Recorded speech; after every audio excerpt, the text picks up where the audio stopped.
The Montana frontier, like a hammer.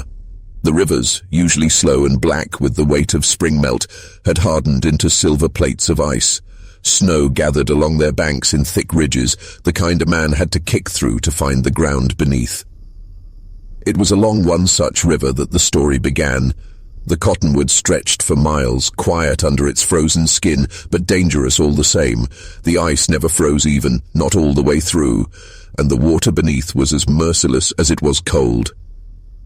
That evening, just as dusk settled in, the sound of a struggle carried across the flats. A woman's voice, hoarse, ragged, echoed faint against the wind. Shadows moved on the riverbank, two figures bent low. Then came a sharp cry, followed by the crack of something heavy striking flesh. She fell hard into the snow. Before she could rise, rough hands dragged her across the crusted ground toward the river's edge. Her palms scraped against ice, her breath fogged fast in the cold. She tried to scream again, but a fist silenced her. The men didn't linger. They pulled her to the thinnest stretch of the river, where the ice looked dark in patches, the kind that would give if pressed. One shoved her forward, his boots grinding into the brittle crust. With a final heave, they sent her sliding across the frozen skin of the water. Her body struck, rolled and skidded, the ice groaning beneath her weight. She clawed at the surface, desperate for a grip, but the river answered with a deep, hollow crack. Then silence.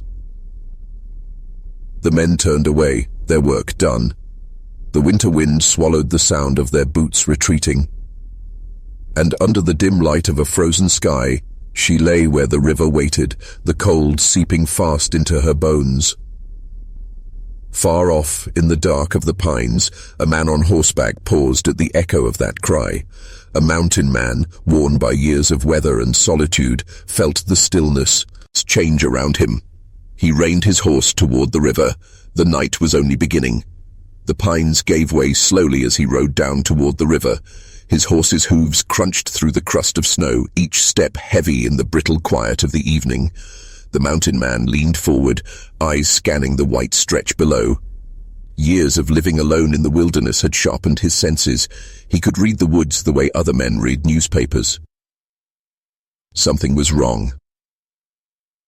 The stillness was not the stillness of nature. It was the kind that followed violence when the forest held its breath. He dismounted without a word, tying the reins to a low branch.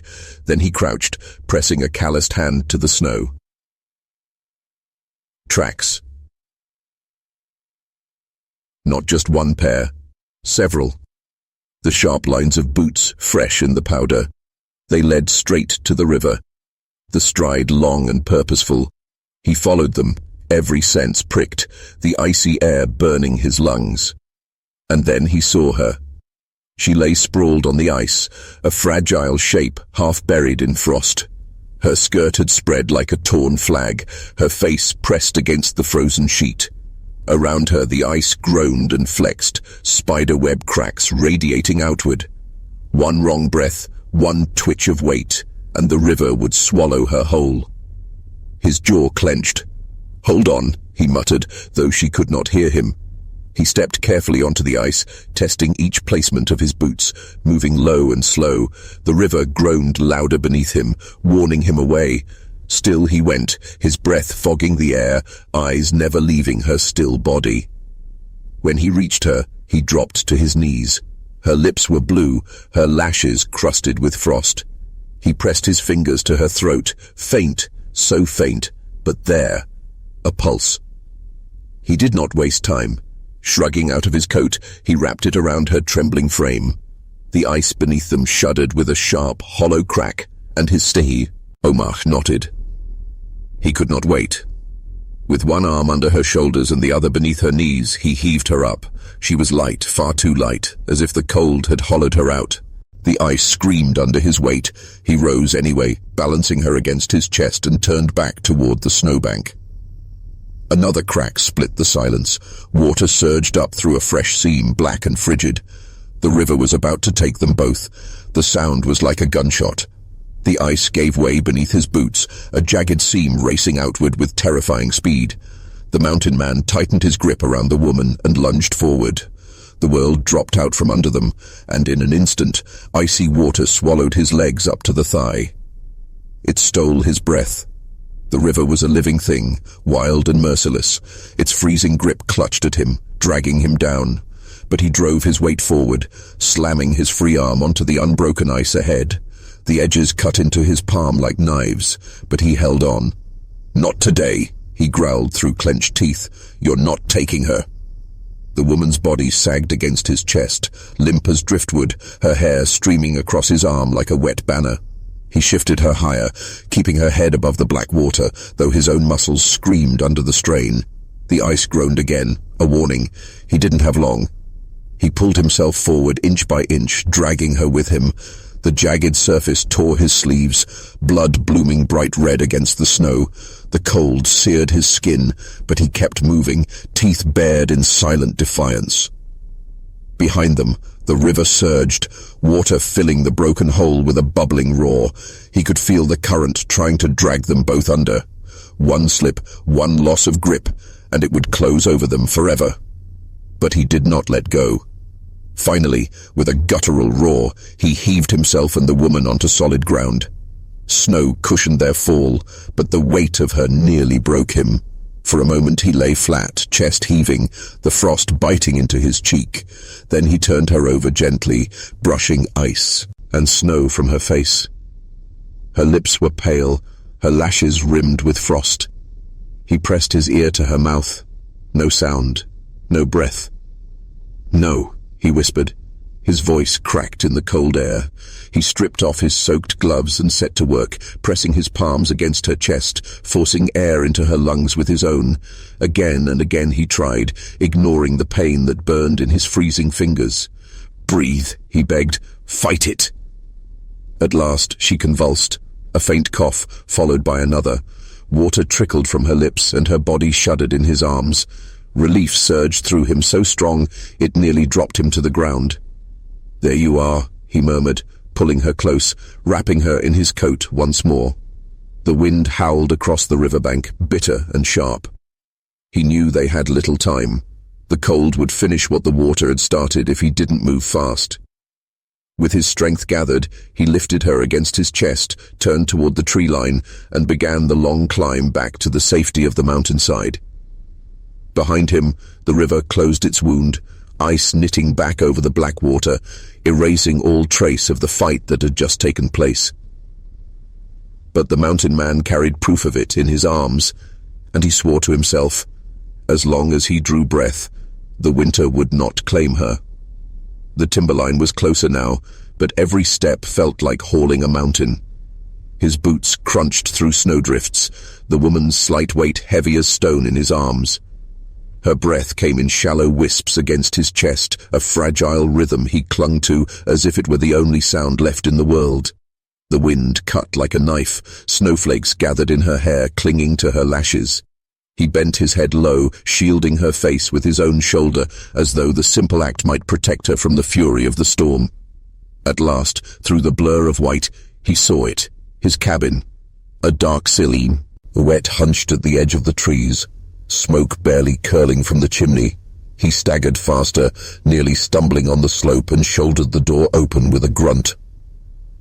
Inside was dim, shadowed, smelling of pine smoke and leather. He lowered her onto the bearskin rug near the hearth, his hands trembling as he stripped off her soaked cloak and boots. She did not stir. The fire in the hearth had nearly gone out, only coals glowing faintly. He dropped to his knees, stacking wood with frantic urgency, blowing sparks into flame until it leapt high and fierce. Warmth spread slowly across the room, but it wasn't enough. Not yet. Her skin was ice, her lips blue. He could see her ribs rising and falling, too shallow, too slow. "Stay with me," he murmured, brushing wet hair from her cheek. His fingers lingered, rough palms cradling her face. He dragged down wool blankets from his bunk and wrapped them tight around her body.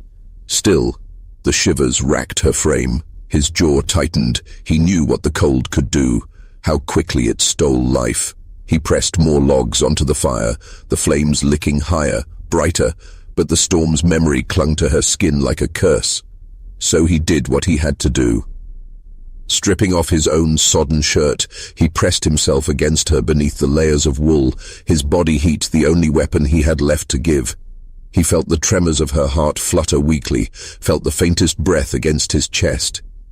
Time crawled, minutes stretched, heavy as hours. Then, at last, he felt it. Her shudder, a small, sudden gasp, her hand clutching at his arm. Her body jerked as warmth returned in waves, the fight returning to her lungs. He whispered low, steady words not meant for anyone but her. "That's it. You're here. You're not done yet." Her eyes cracked open. For a moment all she saw was firelight, flickering shadows, and the face of the man who refused to let go. You, she rasped, voice barely more than a breath. "Hush," he said softly, pressing the blankets tighter around her shoulders. "Save your strength. You're safe now." Safe.